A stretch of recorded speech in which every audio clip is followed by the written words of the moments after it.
ছোট্টবেলার এই রেসিপিটি কে কে খেয়েছেন অবশ্যই কিন্তু কমেন্ট করে জানাবেন। আর আমি এটাকে কিন্তু বেবি ফুডই বললাম, কারণ বড় হলে কিন্তু মজা করে খেলেও ছোটবেলায় কিন্তু অনেকেরই স্বাদ থাকে এই তেঁতুলের খোলায় ভাত খাওয়ার। নমস্কার বন্ধুরা, বাচ্চাদের খাবার রেসিপির আরও একটা নতুন পর্বে সবাইকে আমন্ত্রণ জানাচ্ছি। আজ চলুন একটা ছোট্টবেলার রেসিপি শেয়ার করি। অনেকের শৈশবের স্মৃতিতে কিন্তু এই রেসিপিটা জড়িত আছে। চলুন তাহলে রেসিপিতে চলে যাই। এখানে আমি চালগুলো খুব ভালো করে ধুয়ে নিয়ে তেঁতুলের খোলার ভিতরে চালটা দিয়ে নিলাম। দিয়ে আমি পরিমাণ মতো জল দিয়ে দেব। আপনারা যদি পরিমাণ না বোঝেন তাহলে পরিমাণটা একটু বেশিই দিতে পারেন, কোনো সমস্যা নেই। ভাতটা হয়ে গেলে বাকি অংশের জলটুকু ফেলে দিলেই খুব সুন্দর ভাত তৈরি হয়ে যাবে।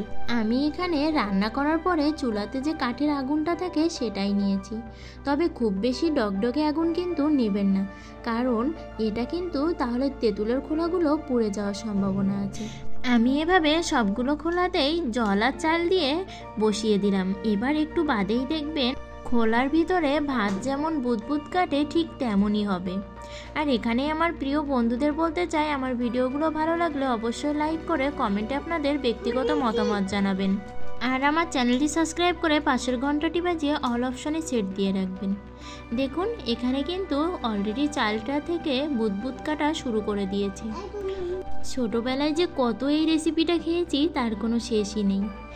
গ্রামে থাকলে কিন্তু এগুলো খাওয়া খুবই ইজি হয়, আর গ্রামের ছেলেমেয়েরা এটা তো অবশ্যই খায় ছোটোবেলাতে। কেউ এমন নেই যে বলবে না যে আমরা এটা খাইনি। আর এই যে আমার ভাতটা কিন্তু রান্না করা হয়ে গেছে, দেখুন কত সুন্দর ভাত হয়েছে।